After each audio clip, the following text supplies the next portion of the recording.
டோட்டலா 30 மினிட்ஸ் ஆயிடுச்சுங்க. ஓப்பன் பண்ணா போகிறே தம் பிரியாணி போட்டு இங்கெல்லாம் சொத சொத நிற்கும். அந்த மாதிரிலாம் நிக்கல. அழகா எல்லா தண்ணியுமே அந்த மேலே போட்ட கொட்டாங்குச்சி இழுத்துருக்கு.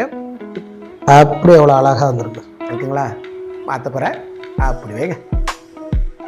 எவ்வளோ உதிரி உதிரியாக வந்துருப்பாருங்க. 1 கிலோ பாஸ்மதி அரிசி வச்சு அட்டகாசமான ஒரு சிக்கன் பிரியாணி, அதுவும் தம் பிரியாணியா பண்ண போறாங்க. இது வந்து பிகினர்ஸா இருந்தாலும் சரி, வீட்டுல ட்ரை பண்ற லேடிஸா இருந்தாலும் சரி, ரொம்ப ஈஸியா பண்ணிடலாம். நம்ம நிறைய வடி பிரியாணி போட்டிருக்கோம். அந்த வடி பிரியாணி எல்லாம் பாத்தீங்கன்னா கொஞ்சம் டைம் எடுக்கும். 2 அடுப்புல வச்சு மாத்தி மாத்தி பண்ணணும். கொஞ்சம் டைம் எடுக்கும். சேம் டைம் நல்லா இருக்கும் ரிசல்ட். அதையே ரிசல்ட்ட தம் பிரியாணியில எப்படி கொண்டு வர போறதுங்க இன்னைக்கு பார்க்க போறோம்.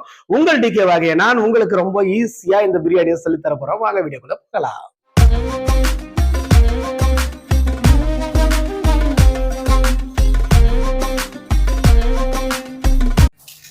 பாருங்க, ஃபர்ஸ்ட் இப்போ 1 கிலோ அரிசி எடுத்திருக்கோம். குடும்பம் வரைக்கும் ஒரே பாத்திரமா பிடிக்கிற மாதிரி அரிசி அளங்க. அப்படி அளந்தீங்கன்னா தண்ணி வைக்கிறதுக்கு ரொம்ப ஈஸியா இருக்குங்க. ஃபர்ஸ்ட் டைம் நான் என்ன பண்ண போறேன்னு பாத்தீங்கன்னா தண்ணியை எடை வச்சு காட்டிட போறேன். ஸோ எந்த மிஸ்டேக்ஸும் நடக்காது. உங்ககிட்ட வெயிட் ஸ்கேல் இருந்துச்சுன்னா பக்காவான அளவுல நம்ம பண்ண போறோம். இது ஃபுல்லா அரிசி இருந்துச்சுல்ல, அந்த அரிசி இருந்த அளவு பாத்தீங்கன்னா 1,220 வரும். இதுல சரி பாதி எடுத்தோம்னா 600 610 கிராம். ஸோ 1,800 வந்து கரெக்டா இருக்கும். 610 கிராம் வந்து இதுல எடுக்கிறோம். ஓகேங்களா. பாருங்க 1க்கு 1.5 இதுதாங்க கணக்கு. இந்த ஒரு சின்ன பேசிக் மட்டும் நீங்க ஃபாலோ பண்ணிட்டீங்கன்னாவே ரொம்ப ஈஸி. குக் பண்றதுக்கு ஆரம்பிக்கிறதுக்கு முன்னாடி அரிசியை பாருங்க இது போல ஊற வைங்க. 2 தண்ணி நல்லா அலசணுங்க. 2 தண்ணி நல்லா அலசி எடுத்து வச்சுங்க. இந்த தண்ணி ஊற்றிட்டு 2 முறை இந்த மாதிரி தண்ணி கீழே ஊற்றிட்டு 3ஆவது முறை தண்ணி பிடிச்சி வச்சிருங்க. வினையாதீங்க தயவு செய்து. அழகா இப்படி அலசுங்க. ஓகேங்களா. இந்த ஸ்டெப் முடிஞ்சு நெக்ஸ்ட் நம்ம குக் பண்ண ஸ்டார்ட் பண்ணிடலாம். தண்ணியை அளந்து வச்சுட்டோம், அரிசியை ஊற வச்சுட்டோம், தண்ணியை வந்து அடுப்புல போட்டுருவோம், சூடாயிட்டு இருக்கட்டும். இந்த பக்கம் நம்ம பிரியாணி ப்ராசஸை ஸ்டார்ட் பண்ணலாம். இந்த அடுப்பு பற்ற வச்சுட்டேன், இதுக்கு ஒரு மூடியை போட்டு விட்டுருவோம். இது சூடாயிட்டு இருக்கட்டும், நம்ம அங்க போய் குக் பண்ணலாம். கரெக்டா 5:30 மணிக்கு ஸ்டார்ட் பண்றோங்க குக் பண்றதுக்கு. 6 6:15 முடிச்சிடலாம். சூப்பரா முடிச்சிடலாம். நாங்கள் அடுப்பை பற்ற வச்சிடலாம். மேக்சிமம் ஒரு 1 hour இதுக்கு நீங்க ஸ்பெண்ட் பண்ணீங்கன்னா ரொம்ப நல்லா குக் பண்ணிடலாம். சட்டி ஏற்றிட்டு அடுப்புல 300 ml கடலை எண்ணெய்ங்க. இந்த கடலை எண்ணெயை ஆட் பண்ணி பிரியாணி பண்ணுங்க, ரொம்ப நல்லா இருக்கும். கடலை எண்ணெய் முடியலங்கிறவங்க refined oil, sunflower oil use பண்ணுங்க, ரொம்ப சூப்பராக இருக்கும். இல்லைங்க பிரியாணினால அது நெய் ஊற்றி தான் நான் பண்ணுவேன், நான் ஏன் வந்து வெறும் எண்ணெயை யூஸ் பண்ணணும்னு கோவப்பட்டீங்கன்னா 100 நெய்யை ஊற்றிங்க, 200 எண்ணெயை ஊற்றிங்க. அதனால ஒரு பிரச்சனையும் இல்லை, டேஸ்ட் நல்லாவே இருக்கும். 5 கிராம் பட்டை, 2 கிராம் ஏலக்காய், 1 கிராம் வந்து கிராம்பு. இது எப்படி எடை வச்சிருக்கேன்னு இங்க உங்களுக்கு காட்டுவாங்க. இதை வந்து ஆட் பண்ணிடலாம். ரொம்ப சூடாகணும்னு அவசியம் இல்லைங்க, ஆயில் மட்டும் இப்பயே ஆட் பண்ணிடுறோம். நல்லா பட்டை கிராம்பு ஏலக்காய் போட்டோம், லைட்டா சூடாயிட்டே இருக்கு. 150 கிராம் தோல் உரிச்ச பின்னாடி எடை வச்ச பூண்டு, அதை வந்து நம்ம என்ன பண்ண போறோம்னா இதுல ஆட் பண்ண போறோங்க. நல்ல நெய் மாதிரி அரைக்கணுங்க. பூண்டு வந்து கண்டிப்பா உரிக்கணும், நல்ல நெய் பதத்துக்கு அரைக்கணும். அப்பதான் நல்லா வந்து பொன்னிறமா வதங்கும். ஒரு 5 நிமிஷம் ஆகும். கண்டிப்பா நீங்க ஒரு 5 நிமிஷமாச்சும் எடுத்து வதக்குங்க, அப்பதான் பிரியாணி நல்லா இருக்கும். நல்லா பூண்டு வந்து இந்த மாதிரி வதங்கணுங்க. கொஞ்சம் கூட அடிப்பிடிக்க கூடாது, கண்டினியூவா வதக்கிட்டே இருங்க. நல்லா பாருங்க கோல்டன் ப்ரௌனா வந்துருச்சுங்க. தெரியுதா. இப்ப 100 கிராம் இஞ்சி, தோல் சீவி அரைச்ச இஞ்சி, தோல் சீவின பின்னாடி எடை வைங்க. அரைச்ச இஞ்சியை வந்து இப்ப நம்ம ஆட் பண்ண போறோம். 100 கிராம் அதையும் உங்களுக்கு காட்டுவாங்க. அதுக்கப்புறமா நீங்க என்ன பண்ணுங்க, அழகா தோல் சீவிட்டு, ரொம்ப இஞ்சி போட்டாலும் கசப்பு வருங்க லைட்டா, அதனால ஓரளவுக்கு கரெக்டா எடை வச்சு போடுங்க. இப்ப பாருங்க இஞ்சி ஆட் பண்ண உடனே இஞ்சியும் பூண்டு எண்ணெயோட அப்படியே கலந்துருச்சு இல்லையா. இப்போ இந்த எண்ணெய் பிரிஞ்சு வரணும், அதுதான் பக்குவம். ஓகேங்களா. கொஞ்சம் கூட அடிப்பிடிக்காம கண்டினியூஸா வதக்குங்க. நல்லா அந்த எண்ணெய் பிரிஞ்சு வரட்டும். இந்த எண்ணெய் பிரிஞ்சு வந்தா போதும், இஞ்சி பூண்டு வேலை எல்லாம் முடிஞ்சு போச்சு. நல்லா ஆயில் பிரிஞ்சு வருது இஞ்சி பூண்டு. இந்த மாதிரி ஸ்டேஜ் வரைக்கும் நல்லா வதக்குங்க. நல்லா இப்பயே உங்க வீட்டுல வந்து பிரியாணி வாசம் அடிக்க ஆரம்பிச்சிருக்கோம் நீங்க குக் பண்ணும்போது. ஏன்னா எங்க வீட்டுல இப்போ வந்து அப்படி ஒரு வாசமா இருக்கு, நல்ல ஒரு ஃபிளேவர் வந்துருச்சு. இந்த ஸ்டேஜ்ல நம்ம என்ன பண்ணலாம் பார்த்தீங்கன்னா, வெங்காயம், தக்காளி, மல்லி, புதினாவை ஒன்னா ஆட் பண்ணிடலாம். ஜஸ்ட் ஒரு 200 கிராம் தக்காளி போதுங்க, ஆட் பண்ணிடுறேன். இப்போ வந்து பாத்தீங்கன்னா வெங்காயம் ஒரு 200 கிராம், அதுவும் நான் உங்களுக்கு எடை வச்சு காமிச்சிருக்கேன். ஒரு 5-10 கிராம் முன்ன பின்ன இருந்தா தப்பு இல்லை, ஆட் பண்ணிடுறேன். சேம் டைம் வந்து மல்லி புதினா ஒரு 15 கிராம் மல்லி, 15 கிராம் புதினா, சரிங்களா, அதையும் ஆட் பண்ணிடுறேன். நல்லா நைஸா வெட்டி டைட்டா புளிஞ்சிங்கன்னா இந்த அளவுக்கு வரணும். நல்லா நைஸா வெட்டியிருக்காங்க. என்னோட ஒய்ஃப் தாங்க வெட்டி கொடுத்துருக்காங்க. எந்த அழகா வெட்டியிருக்காங்கன்னு காட்டுறேன் பாருங்க. அப்படியே நைஸா வெட்டியிருக்காங்க பாருங்க. நல்லா வெட்டியிருக்கீங்க, ரொம்ப நன்றி. பாருங்க வெங்காயம், தக்காளி, மல்லி, புதினா போட்டோம். இஞ்சி பூண்டோட சேர்ந்து இது நல்லா கரைஞ்சி வதங்கணுங்க. ஒரு 2 நிமிஷம் வதக்கலாங்க. நல்லா ஒரு கண்டினியூஸா ஒரு 2 மினிட்ஸ் வதங்கட்டுங்க. வதங்குச்சுன்னா என்ன ஆகும்னா கொஞ்சம் கிரேவியா வரும். அந்த ஸ்டேஜ்ல நம்ம அடுத்தடுத்து இன்கிரீடியன்ஸ் ஆட் பண்ணிடலாங்க.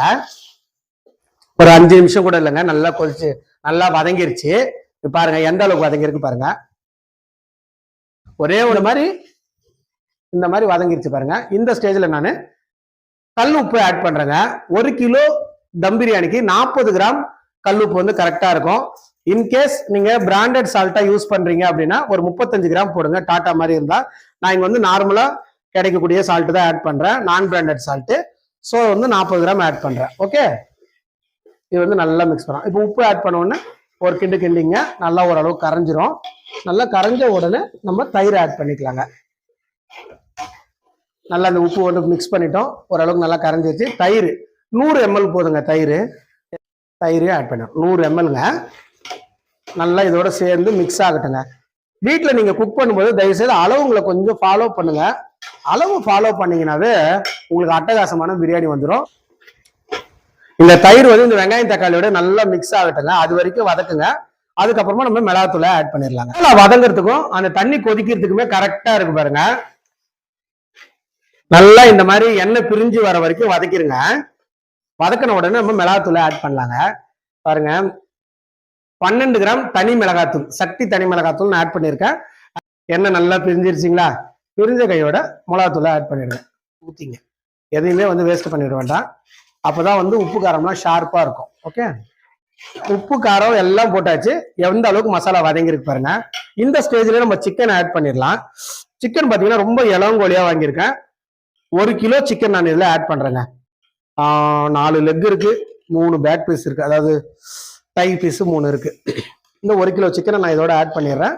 நல்லா மிக்ஸ் பண்ணிக்குவோம். ஒரு 2 நிமிஷத்துக்கு இந்த கலர் கோட்டிங் நடக்கிற வரைக்கும் நல்லா வந்து வதக்குங்க. வதக்கின பின்னாடி நம்ம என்ன பண்ணலாம், சுடு தண்ணியை ஆட் பண்ணலாங்க. நல்லா கலர் கோட் ஆகட்டும். ஓகேங்களா? இந்த ஸ்டேஜ் வரை வதக்கிட்டு நம்ம சுடு தண்ணியை ஆட் பண்ணிடலாங்க. இந்த ஸ்டேஜில் நம்ம என்ன பண்ணலாம், கீழே தவாவை வச்சிருவோம். ஏமா ரிக்ஷா வாங்க சார். வச்சுட்டு இப்போ இந்த மசாலா கல்லு சூடாகி இந்த மசாலா சூடாகட்டங்க. சூடாயிடுச்சுன்னா என்ன ஆகும்னா அடி பிடிக்காம வரும் பிரியாணி. அதுக்காக கல்லு நான் இந்த ஸ்டேஜ்ல ஆட் பண்ணிடுறேன். அப்பதான் அது செட் ஆயிடும். இந்த ஹீட்டும் அந்த சட்டியோட ஹீட்டும் செட் ஆயிக்கும். அதுக்காகத்தான்.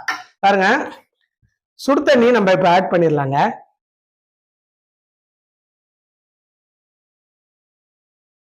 ஏன்னா சுடு தண்ணி ஆட் பண்ணீங்கன்னா டக்குன்னு வேலையும் ஆயிடும். பீஸும் செம்ம சாஃப்டா வரும், கலரும் சூப்பரா இருக்கும். 1.5 பங்கு தண்ணி நான் அளந்தெல்லாம் அதை அப்படியே ஆட் பண்ணிட்டேன். இப்ப என்ன ஆகும்னா இந்த இதுல வந்து ஒரு 2 நிமிஷம் கொதிக்கணும். அதனால நான் மூடியை போட்டுடுறேன். மூடியை போட்டுருவோம். போட்டுட்டு ஒரு முக்கியமான வேலை இருக்கு. மூடிட்டோம். இப்ப அரிசியை தண்ணி வடிச்சிடணும். ஓகேங்களா? இது மாதிரி நல்ல ஒரு அகலமான பாத்திரத்தை அரிசியை தண்ணி வடிச்சிருங்க. கொஞ்சம் கூட ஒரு சொட்டு தண்ணி கூட இருக்க கூடாதுங்க. 1க்கு 1.5 கரெக்டா இருக்கும். வெயிட்ல பாத்தீங்கன்னா நம்ம 1.800 தண்ணி வச்சிருக்கோம். அளக்குறது பாத்தீங்கன்னா 1க்கு 1.5 வச்சிருக்கோம். எதுவா இருந்தாலும் ரெண்டுத்துல எதுவா இருந்தாலும் ஓகே தாங்க. 1 பங்குக்கு 1.5 பங்கு தண்ணி வைங்க, அல்லது இடையில வச்சு போட்டீங்கன்னா ஷார்ப்பா இருக்கும். 1 கிலோ அரிசிக்கு 1.800 கிராம் தண்ணி வைங்க. வெயிட்ல கரெக்டா இருக்கும். அரிசியை தண்ணி வடிச்சு வச்சுட்டோம், மூடி போட்டோம். சுடு தண்ணி ஊத்துறதுனால உடனே கொதிச்சிருச்சுங்க. பாருங்களேன், அழகா கொதிச்சிருச்சா? ரொம்ப நேரம் நம்ம வெயிட் பண்ணுங்கிற அவசியம் இல்லை. உடனே நம்ம என்ன பண்ண போறோம், லெமன் ஜூஸை ஆட் பண்ணிட போறோங்க. கொஞ்சமா நான் தண்ணி வச்சுதான் புளிஞ்சிருக்கேன். ஒரே ஒரு பழம், பெரிய பழமா புளிஞ்சுங்க. புளிப்பு நல்லா ஷார்ப்பா இருக்கணும். அப்பதான் பிரியாணி எப்பவுமே நல்லா இருக்கும். விதை இல்லாம புளிஞ்சுக்குங்க. இப்போ நம்ம உப்பு காரம் செக் பண்ணிடலாங்க. வடி பிரியாணிக்கு உப்பு காரம் பார்க்கும்போது 1 பாயிண்ட் கூட இருந்தா போதும் இல்லையா? உப்பு காரம் புளிப்பு என் வீடியோஸ் பார்த்தவங்களுக்கு தெரியும். 1 பாயிண்ட் கூட இருக்கணும், தொண்டை லைட்டா கரிக்கிற மாதிரி இருக்கணும்னு சொல்லுவேன். தம் பிரியாணி வந்து 2 பாயிண்ட் கூட இருக்கணும். அதாவது அதை விட 1 பாயிண்ட் கூட, கொஞ்சம் நல்லா கரிக்குதோ அதிகமா போயிருச்சோ அப்படிங்கிற எண்ணத்துல அந்த உப்பு இருக்கணும். இப்போ உப்பு செக் பண்ணிடலாம். லெமன் நல்லா மிக்ஸ் ஆயிடுச்சு.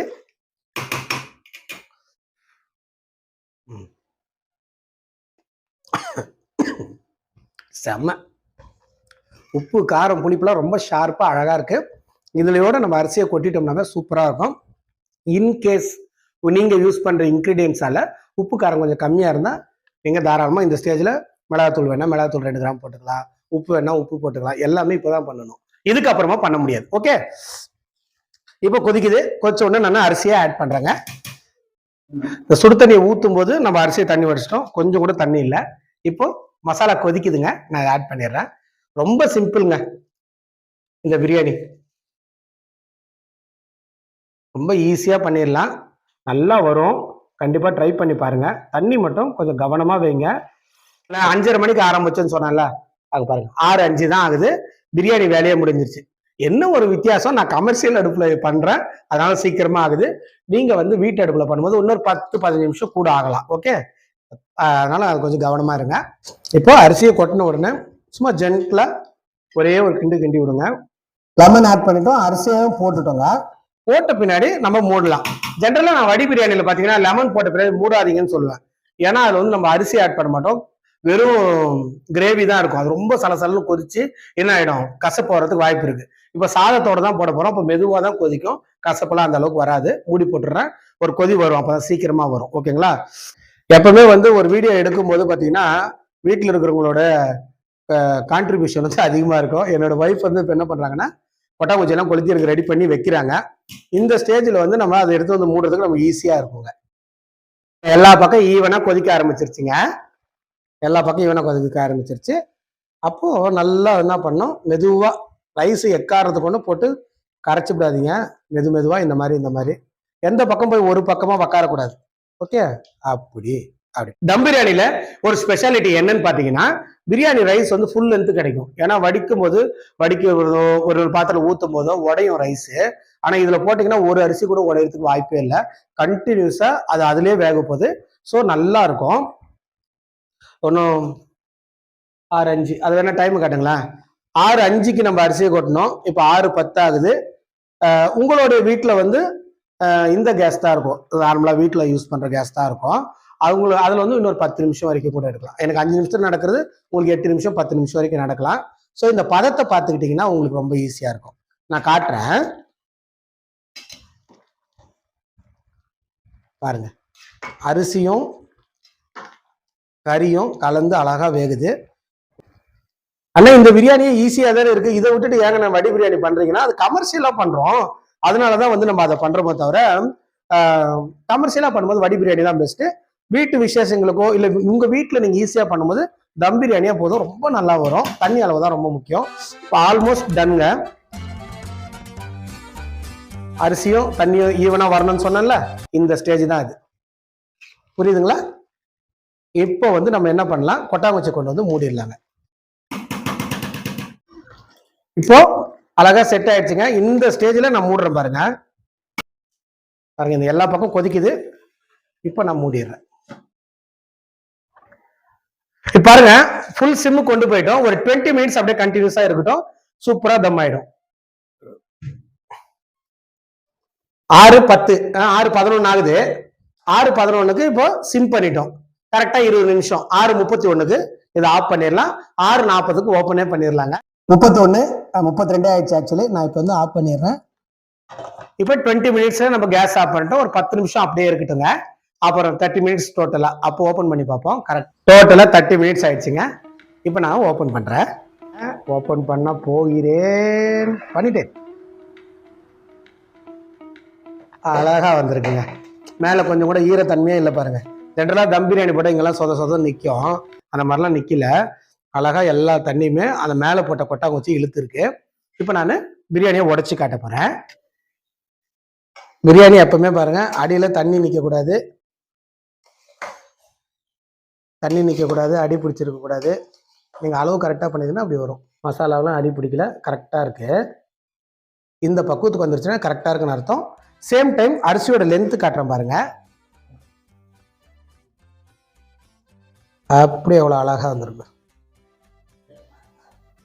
நான் எதுவும் சொல்ல, நீங்களே சொல்லுங்க எப்படி இருக்குன்னு.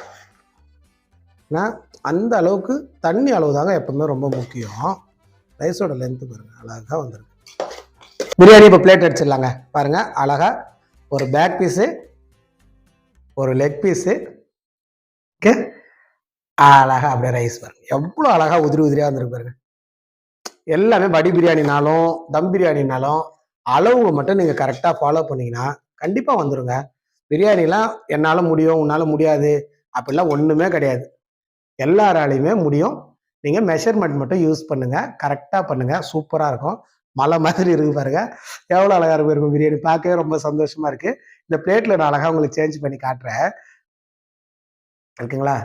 மாற்ற போகிறேன். அப்படி வைங்க. எவ்வளோ உதிரி உதிரியாக வந்துருப்பாருங்க பாருங்க. சுட சுட பிரியாணி, சூப்பராக சில்லுன்னு ஒரு தயிர் பச்சடி, சூப்பராக ஒரு 65. இதோட ரெசிபி உங்களுக்கு ஆல்ரெடி தெரியும், இது ஷார்ட்ஸ்லயும் வரும் பாருங்க. இப்படி ஒரு பிரியாணி இருந்தா எப்படி இருக்கும் பாருங்க. அது கரெக்டாக ஒரு ஈவினிங் 7 மணிக்கெலாம் ரெடி ஆயிடுச்சு. சுட சுட சாப்பிட போகிறோம். ரொம்ப எப்படி எச்சு ஊறுது நாக்கில். அது எப்படி இருக்குன்றதை நான் உங்களுக்கு டேஸ்ட் பண்ணி சொல்லிடுறேன். எப்பவுமே பிரியாணி வந்து பீஸோடு சாப்பிட்டா தாங்க டேஸ்ட். அப்படியே எப்படி வந்துருப்பாரு, சூடாக சாப்பிடணும். அப்பா கொதிக்குது.